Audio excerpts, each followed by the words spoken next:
This is VerDarLuz from Divine Timing Coaching. Welcome to this video all about the new film Oppenheimer and why it's been so popular this summer in just the first weekend. This is going to be an astrological analysis, not so much of the film. I'll mention a few things, but why it might be so popular right now, given the cycles that we're going through. We're also going to talk about the charts of Robert Downey Jr., one of the stars of the film, Cillian Murphy, the other star, the main protagonist in the film, and then Christopher Nolan. So just a brief introduction to their charts and some of the cycles that they're going through, because they're extremely significant right now. And it does lead us to think that this film will naturally be there next year when we look at the Oscars and maybe some Oscar contenders. So it's always fun to explore astrology and film. This is a way that you can really see the cosmos at work. And so I want to share with you about this incredible film. It's an extremely intense film. There's a lot of drama. It's very, very powerful. I was feeling all these other films coming through when I watched it. The films like Nixon and A Few Good Men, and basically any conspiracy film you could put out there. But it's Christopher Nolan, and there's a lot of genius that Nolan brings to the screen. Interstellar, of course, one of his most famous. Batman Begins, one of my favorite. But with this film, its entire premise is around these very, what we would say, Plutonian themes in astrology. And Pluto is known as the lord of death and rebirth. And you might remember that there is a very famous phrase in this movie. It's actually coming from the voice of Vishnu, and it's "I am become death." And it's this very cryptic passage that we have from these Hindu scriptures. And it's one of the most well-known parts of the history around, Oppenheimer and sort of this journey around creating this atom bomb, which killed hundreds of thousands of people and had the potential of killing the entire planet, as we learn in the film. Well, when we talk about I Am Become Death and Pluto, we're talking about the cycle that is the major cycle in the air as this film is released. So I'm going to share the chart with you so you can see this. And it's all about Pluto, actually. So you're going to see the chart for July 21st, which is the date of the movie's release, which again was also the date of Barbie's release. And maybe there's some interesting overlaps here thematically. And I'll get to that in a moment. But one of the things is that this was the weekend of what we call the Sun-Pluto opposition. And here's the Sun, just almost exact. I mean, the whole weekend, it was exactly opposite Pluto. And so the collective life force, the vital energy of all of us, creativity, and what is shining or what is radiating, purpose, and what is visible, the Sun, to all of us. That's where the Sun is. Very last degree of Cancer, which is, very sensitive, very emotional. This is the very end of a degree, is we call it the anaretic degree in astrology. So it's kind of like all of our emotions being very heightened, very sensitive, very, almost externalized, right? And then you could see that the Sun during this transit was exactly opposite Pluto, and then squaring the nodes of the moon. And so Pluto is squaring the nodes for the rest of this year, pretty much, but exact during this transit of Oppenheimer's release. And the Sun was triggering this all weekend. And this is extremely intense. And what is so intense about this is that an opposition to the Sun is something that we all have to sort of integrate into our life in that during about that week when it's happening. But this weekend specifically, weekend of July 21st, a lot of underworld shadow processing for us, darker energies that we're processing, and also something that triggers an evolution in our collective consciousness, but also something from the unconscious, right? Like we all know that this bomb, World War II, all the wars, we know they happened, but we don't often know like all of the undercurrents of what was governing the decisions being made, right? That's Pluto territory, but it's also the territory of the South Node. And the South Node represents our collective karma, or what we know, what we don't know, actually, in terms of these sort of patterns, these repeating soul stories. And there is something that has just happened for all of us, where the South Node has moved out of Scorpio into Libra, but it's right there on the cusp. And so we're looking at this like dance between our collective karma that has just finished this cycle in the sign of Scorpio, one of the most intense, dramatic signs of the zodiac, very much having affinity with Pluto. And then we moved the South Node just this weekend, really the week before, into Libra. And so we can look at like, relationships, putting up a face, putting up a facade, the law, justice, right? Some of these are big themes in this film. And then we have to look at the North Node in Aries. And where we are collectively is that Aries is a sign of war. And when you see the North Node, the collective evolution and sort of destiny, and where our consciousness is sort of hungry to evolve through or learn about or discover, it's at the last degree of the sign of war, Aries. And so then we have this peak moment in our collective history around war, but not just any war. It's war that could bring the end to the collective humanity or the planet as a whole. And that is the Plutonian type of war. And there's a lot to say with this. I mean, plutonium is mentioned even in this film, and that we don't know the effects of this. And one of the effects that's mentioned is the potential of the destruction of the entire planet. And then they go through with the testing anyway, right? And there is this scene in the film, and this is not like a spoiler alert as much as just like when they're testing the bomb, and there's all this buildup to this and this tension, and it's like we know the volcano is going to go off, and that moment when it does, and there's this silence, right? And it's this great encounter with the mystery, and you see this bomb exploding, and it's like we recognize the power that we have as humans now to create our own destruction, right? It's kind of interesting, again, to come back to Hinduism and Shiva, in the tradition. Even though this quote we mentioned is attributed to Vishnu, Shiva is known as the creator and destroyer, right? And has this component to him.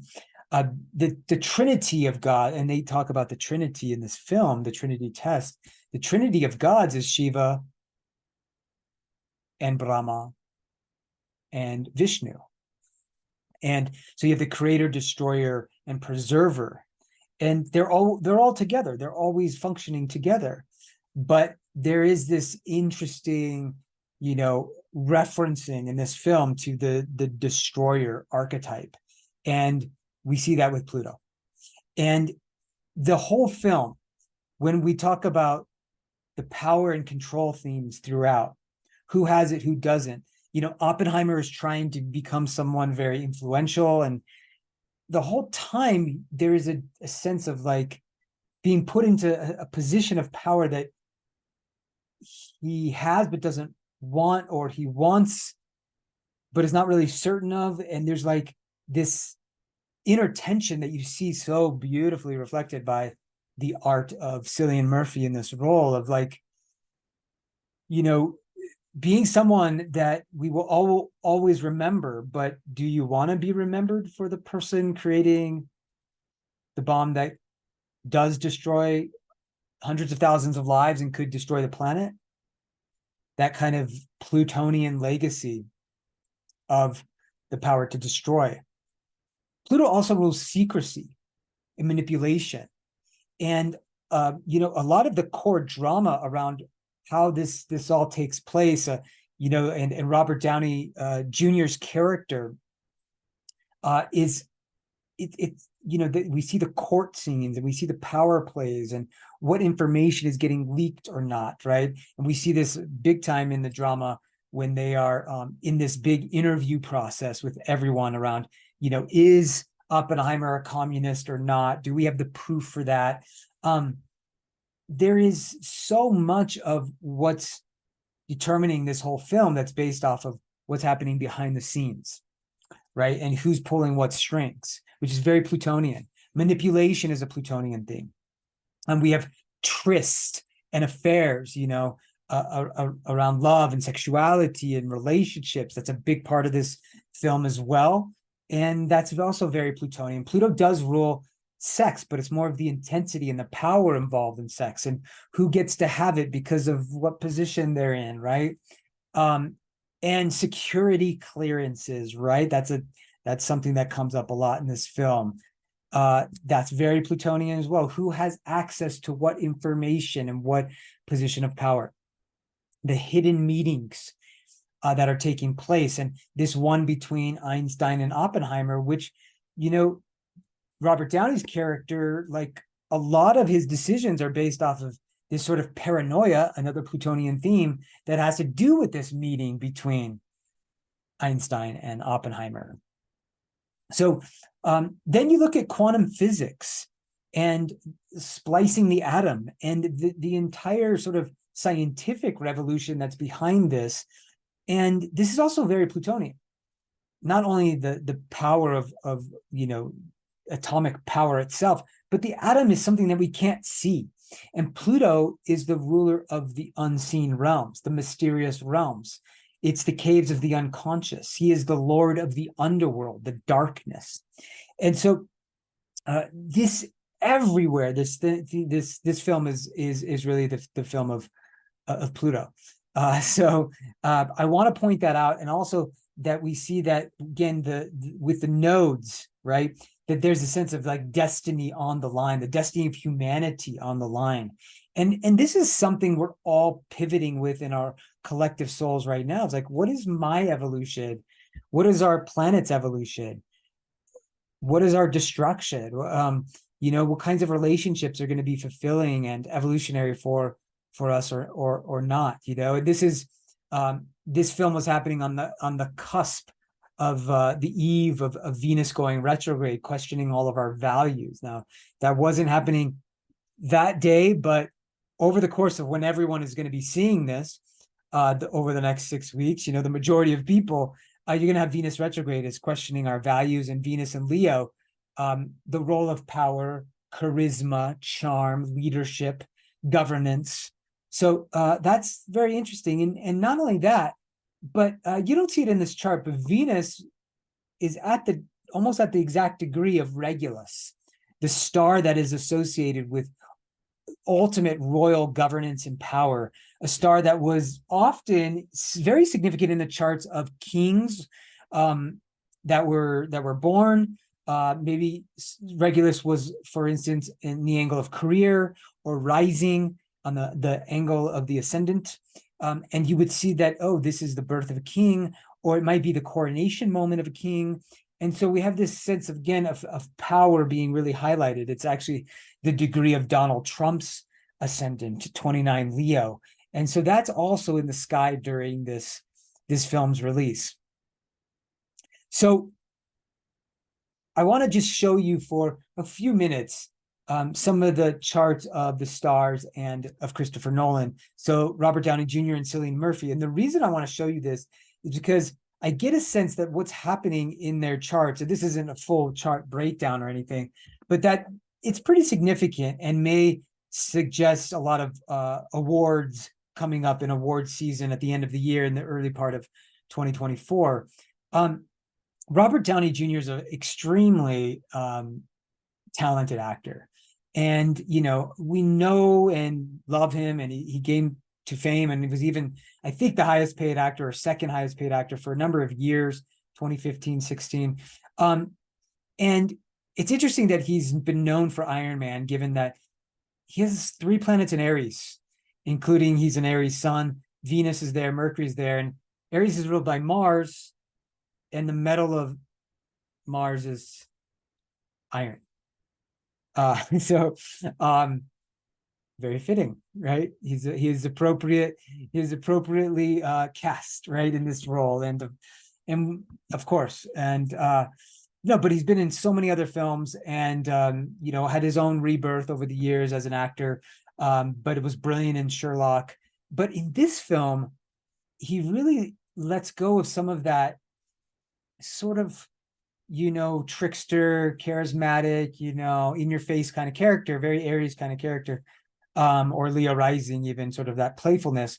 And he goes into a lot more depth and intensity and drama in this role. And I think it's probably the best role that I've seen him play. And a lot of other people are saying the same thing. You know, someone who has a lot of hidden agenda going on and is searching for power. And I think it's so interesting to look at the fact that Jupiter, if we look at the transits, Jupiter is in his 10th house of career when this film comes out.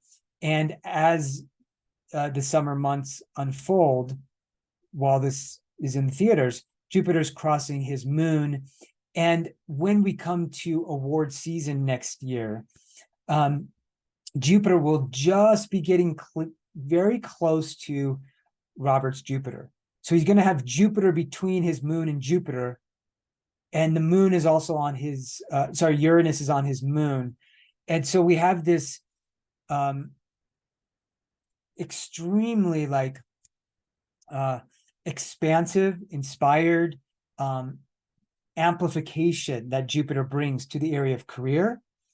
There's a sense of benevolence and abundance that can come, good fortunes, blessings, not only in the area of career, but on the emotional body of the moon. Taurus, where the moon is, money, he didn't earn as much for this film, but after this could again start to earn a lot more for future films. And this kind of breakthrough moment with Uranus, a revelation of his acting ability and characterization. My sense is that this is very, very attractive for winning some awards. I mean, this is one of the better cycles of life. And Jupiter return only happens every 12 years and can bring a lot of success into whatever area Jupiter is. And here it's the area of profession. So this is just sort of beautiful to see. And again, by award season, the North Node, the symbol of increase in destiny, comes to Robert's Mercury.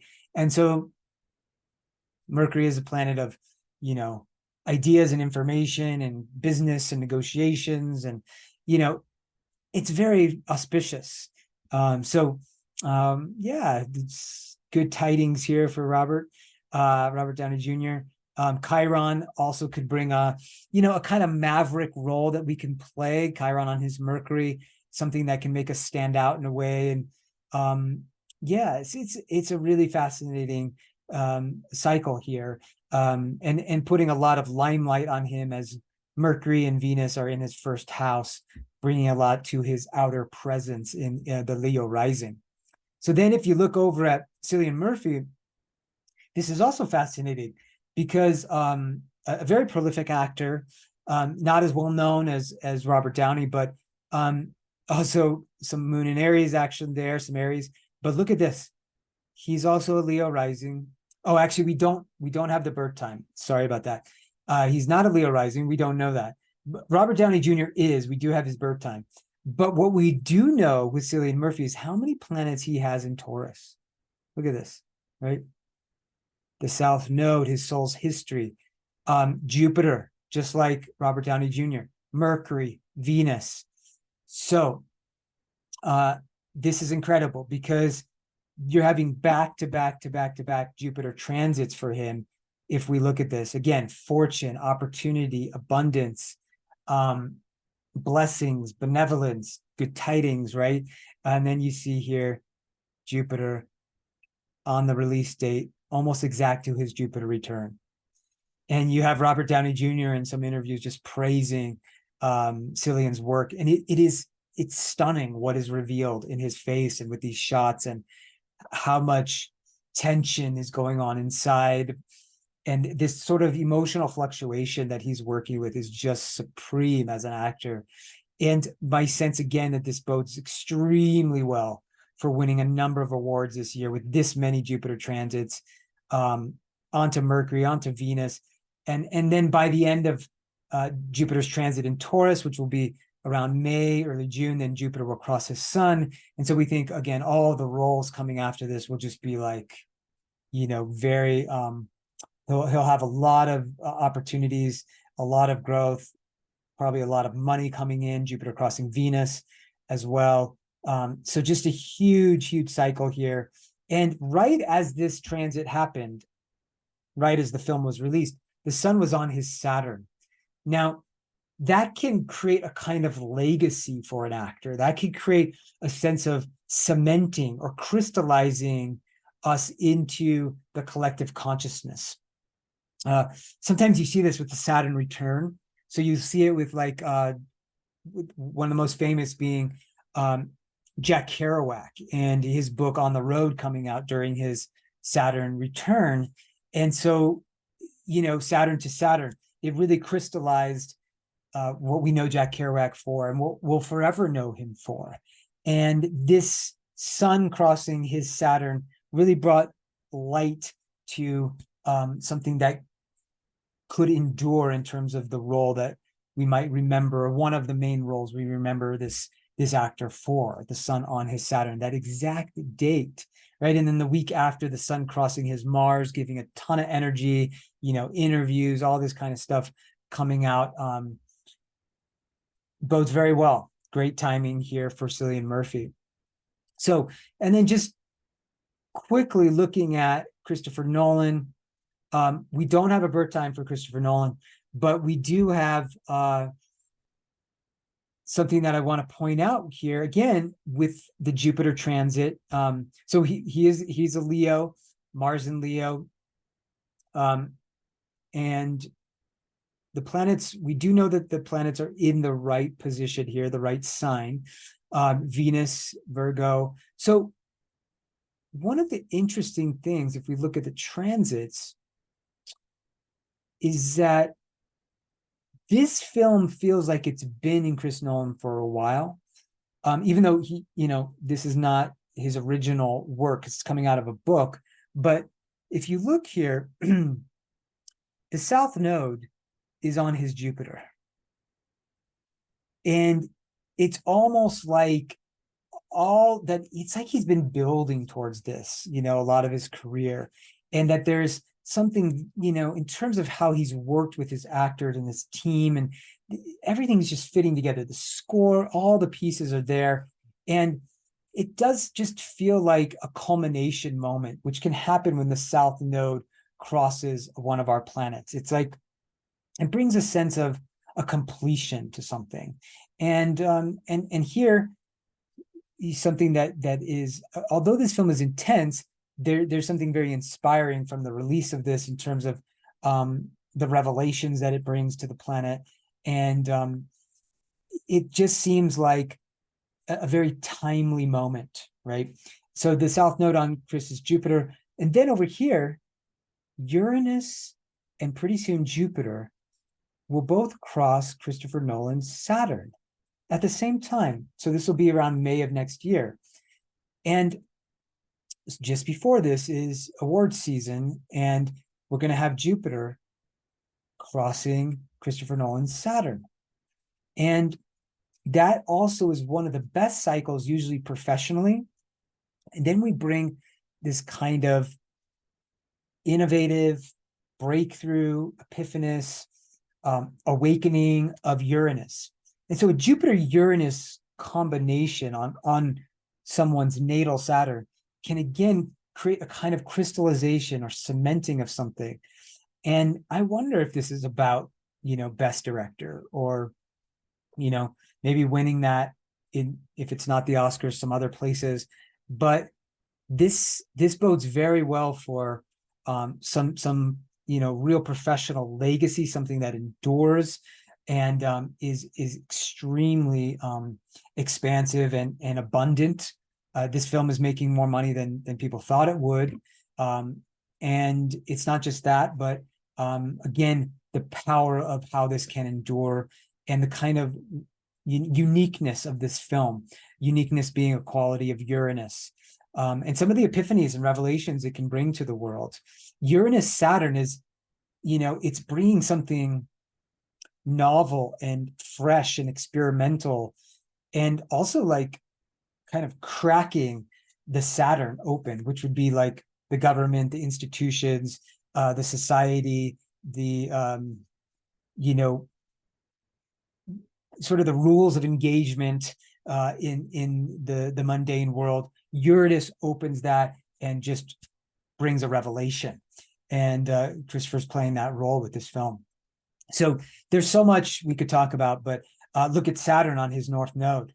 Wow, just an incredible time of creating legacy on the planet. The North Node is a symbol of destiny and our evolution. And of course, as a filmmaker, a storyteller, Pisces is definitely, running both of those archetypes. And here you have Saturn crystallizing, cementing, bringing kind of, again, legacy film for Christopher Nolan. So that's a very significant transit that, again, suggests this is a very important time, not only for Christopher Nolan, but for both of the actors, Robert Downey Jr. and Cillian Murphy, and for all of us. This is a very interesting film. It's also very fascinating that it came out the weekend of Barbie, and Barbie blew everyone away in terms of, I guess, I didn't see it, but the layers and levels of what it's bringing, and maybe it's bringing some of that Plutonian unconscious as well. But Pluto also rules just power and, sex appeal and things like that. And that movie, I guess, has it everywhere, right? With Ryan Gosling and the entire cast and crew. So, big wealth is Pluto, and $180 million, something like that, it made at the box office, about maybe 160. Right? I don't think anyone planned that for the first weekend. And even the fact that people were doing this Barbenheimer type of thing where they were going back to back, that's a very Sun Pluto intense, just unbelievable thing to do, right? Of seeing such extremely different films like all together and going like all in, right? And it was interesting to watch even one of the trailers or both the trailers for Oppenheimer was super hardcore. And one of them was, a horror film, and I won't spoil it for you, but so that's also very Plutonian.